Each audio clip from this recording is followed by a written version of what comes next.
Hey guys, it's Wengie here. Today I'm doing part 2 of my diet journey, and today I'll be talking about sort of the experiences I went through while I was on a diet and basically talk through how I kind of went about going on my diet. To give you guys a bit of background of how much weight I lost 7 kilos over the period of 3 months. So I'll be talking about how I did that. Keep in mind, I'm not a diet expert, I'm not a dietitian, I'm not here to give you any official medical or health advice. I'm just pretty much sharing with you guys my diet story, so definitely take it as that. For those of you guys that didn't get to watch part 1, I've linked it down below. That was pretty much talking through my diet story, pretty much what I weighed through my life from when I was kind of like a baby through primary school, high school. So check that out if you haven't seen it already. I encourage you guys to watch that first. So to give you guys a bit of background about why I started wanting to go on a diet and to lose weight, it was pretty much because I suddenly realized I gained a lot of weight, and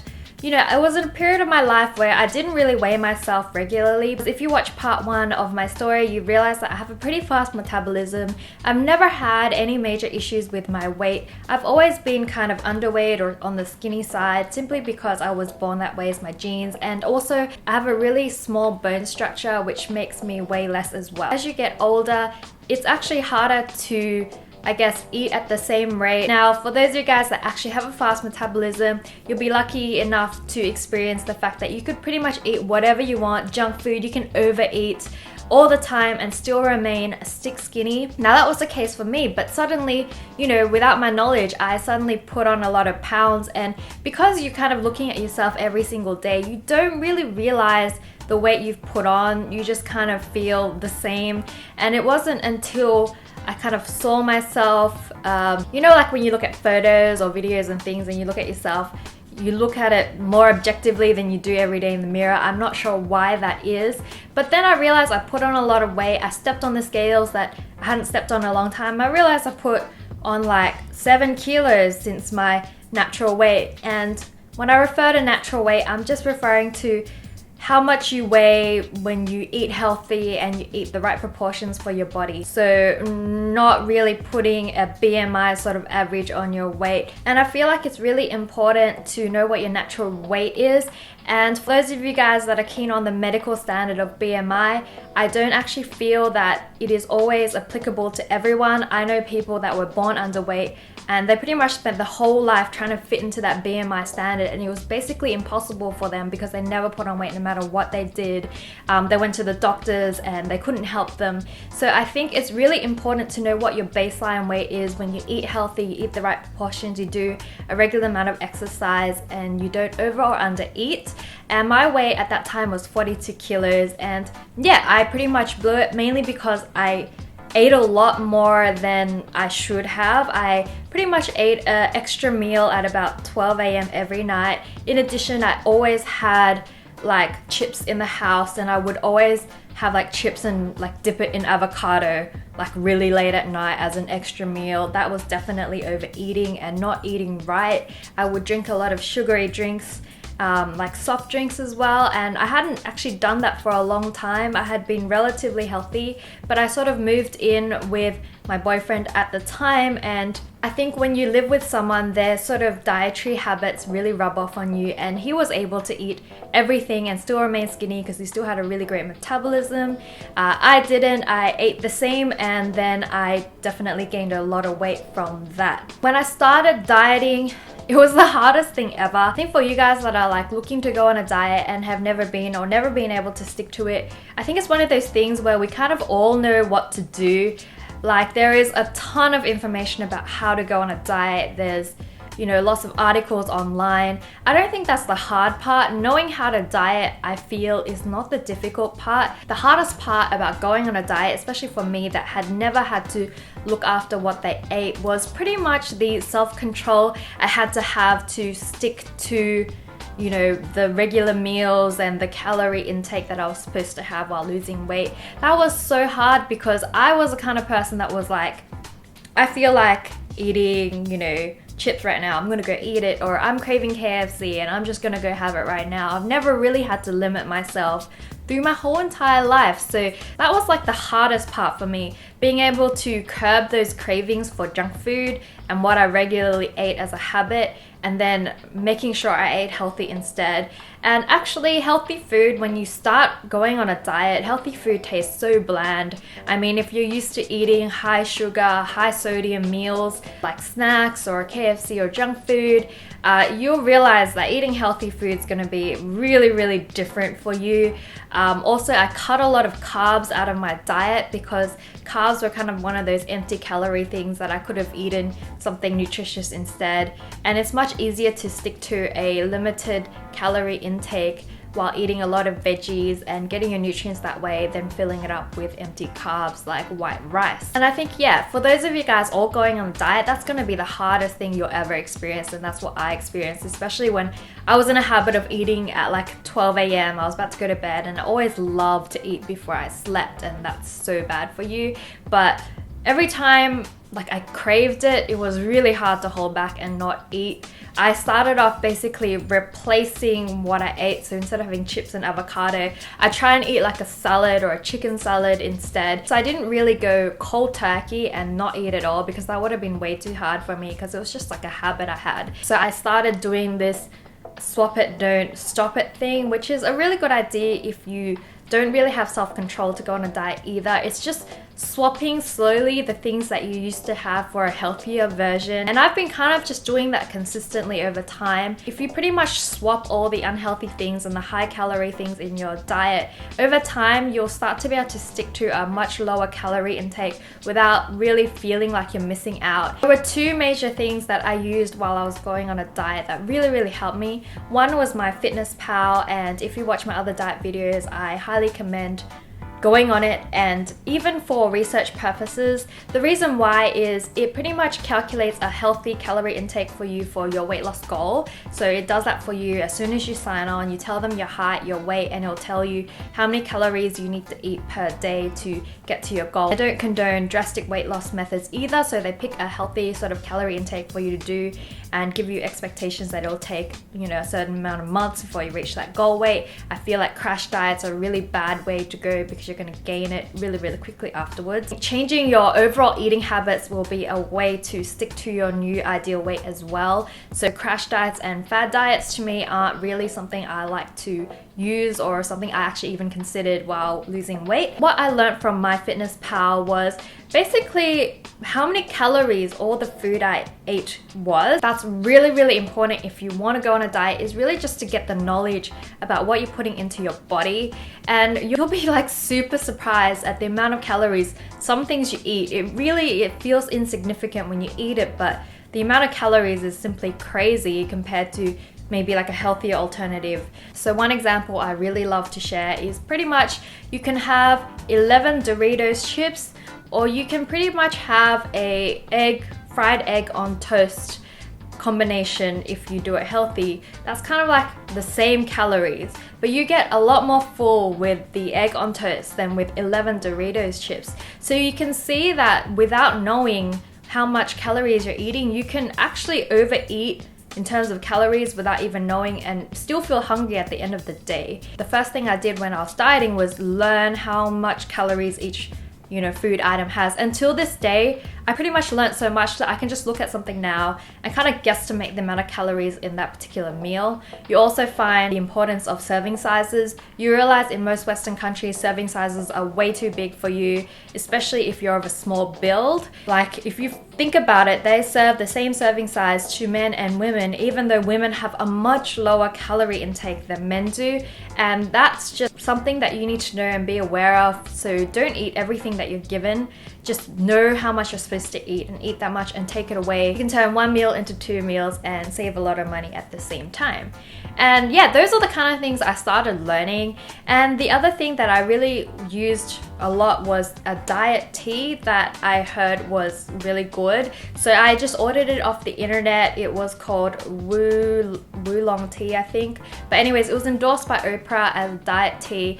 And I pretty much drank that religiously. And normal tea can actually reduce the amount of calories you have by like 70 per meal, just because it increases your metabolism and it does good things to your body. Keep in mind that through a lot of comments as well, you guys also mentioned that tea can reduce the amount of of iron that your body absorbs. So be careful not to use this method for a long period of time or take iron supplements while you're doing it. But I basically did this for 3 to 6 months. And you'll find that when you drink it, it actually makes you flush things out of your system. So be prepared to go to the toilet a lot. This is one side effect of drinking the tea regularly, like 3 times a day. You'll find that you'll be going to the toilet a lot more and flushing all the food out of your body. And you might be quite runny as well while you're doing it, so that's not really the best image I can give to you. And I wouldn't actually use this tea that frequently for a long period of time. I think it's a good thing to use initially to get the ball rolling, getting some momentum with your weight loss. I definitely don't drink this tea that regularly anymore. While I was trying to reach my goal weight, I pretty much used it religiously. And I guess when you flush the food out of your system quickly, like you'll feel lighter and you'll feel like much slimmer anyways. That's a side effect. I think it might be good if you're going to an event and you want to slim down for that event. But yeah, not a long-term solution. Definitely works as a short-term solution. So that's something else I did while I went on a diet. In terms of the actual diet, in 3 months, I actually lost all the weight and I got to my goal weight of 42 again. And I was really, really excited about that.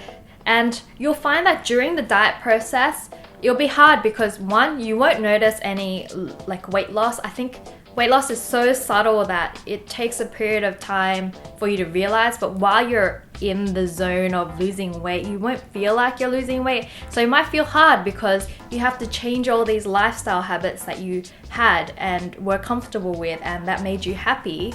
But you don't notice anything different about your body for a while. So that's something that I went through that I thought was really hard, and you guys might experience as well in terms of going on a diet. The other thing you'll realize is sometimes you can't actually be like a normal social person with your friends, because I became really, really obsessed with losing weight, and people don't want to hear all this weight loss talk from someone that they think looked skinny. So that's one thing that you'll get as well. You might feel, I guess, socially awkward. Second thing is eating out is not going to be good for you during this time when you want to lose weight. When I was losing weight, I never ate out. I made all my meals. I brought my meals to work. If I ate out, I would only limit it to once per week, because when you eat out, you realize you don't know what they put in the food. Like, it could just take 1 tablespoon of oil extra in your meal to throw you off your calorie count, and you don't know when you go to a restaurant. You don't know what they put in it. You don't know how much sugar they put in it. So it's actually really, really scary to eat out when you're trying to go on a diet and lose weight. And you'll find that when your friends invite you out, it's going to be very difficult for you to go and eat the same amount. They might look at you funny. I basically had not much of a social life for a while or I avoided situations where we ate as a social thing, but I started switching everything to coffees instead of dinner or lunch, because then I could just have a coffee and not really have to eat a meal outside. So that was a bit difficult for me as well.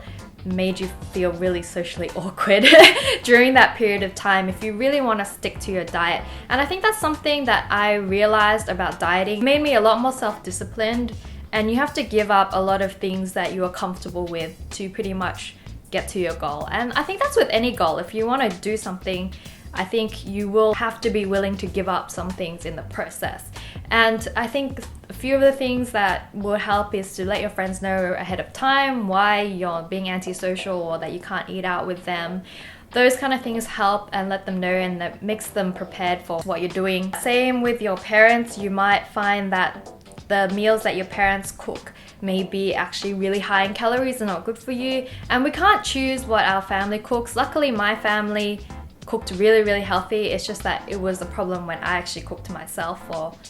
My meals became really unhealthy because I went for whatever was fast, efficient, and easy. Yeah, so it will mean you have to learn cooking skills as well. I learned to cook a lot of low calorie things. I started changing kind of the ingredients I used. I put all the oil into little spray cans. I used less, I just covered. I started using non-stick pans more, so I didn't have to use as much oil. I replaced the kind of sugar I used, and slowly you'll change your ingredients. I made it easy for myself. I stuck to a few ingredients that I knew were healthy and low in calories, and I just found different ways to eat them during the week, and that made things easy. So my pick was tomatoes, cucumber, lettuce, lean meat.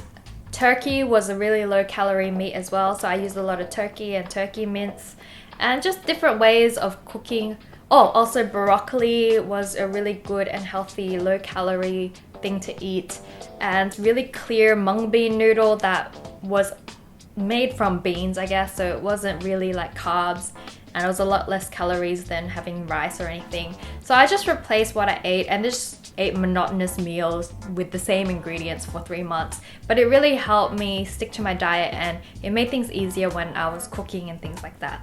So yeah, that's kind of what I wanted to talk about today with regards to my diet experience and the things I kind of learned. Yeah, so if you're looking for more like actual information and tips, I've linked all the resources I've created in the description box below. I've got a blog post that details 10 different methods that I used while I was dieting, and I have some other more detailed videos that goes into specifics about my actual diet. But this is pretty much the journey I went through. At the end of the 3 months, it will all be worth it. Changing your habits, eating differently, being a social outcast, learning self-discipline, changing the way you look at food, and even the way you enjoy food. Soon you'll realize that unhealthy food will taste disgusting and you can't eat it anymore. That means you're on the right track and you're getting healthy habits and you're on your way. So yeah, after, you know, the 3 months or however long it takes for you to get to your goal weight, it will all be worth it. It will be hard during the process, trust me, and it will be very uncomfortable. But if you're determined to do it, do it. And I only recommend you do it if it's your natural and healthy weight. Don't try and go underweight. Your body will retaliate and tell you, no, you're too skinny, and it will try and hold on to all the calories, and maybe you'll end up putting on weight. And I highly recommend, if you're unsure about what your natural or healthy weight is, go see a doctor and get some medical advice. I think this is definitely a very personal thing between you and of course your doctor as well. And make sure you get some sound advice before doing any drastic weight loss. And I encourage you guys to ask me any questions that you want me to answer as well that I haven't covered. I have so much to say, but I don't really want to put it all in one video and make it super long. So yeah, use the comment section to ask me any particular specific questions that you have. In the future, I'll probably do a FAQ video as well and answer your questions. Thanks so much for watching this video, guys. I really enjoyed sharing the diet journey with you. Remember that self-discipline is key to this whole process, and it's very hard as well. And I wish you guys the best of luck in developing your healthy eating habits. It's so important and something that you will be thankful for the rest of your life. Remember to thumb up this video if you enjoyed it, and I'll see you guys next time. Bye!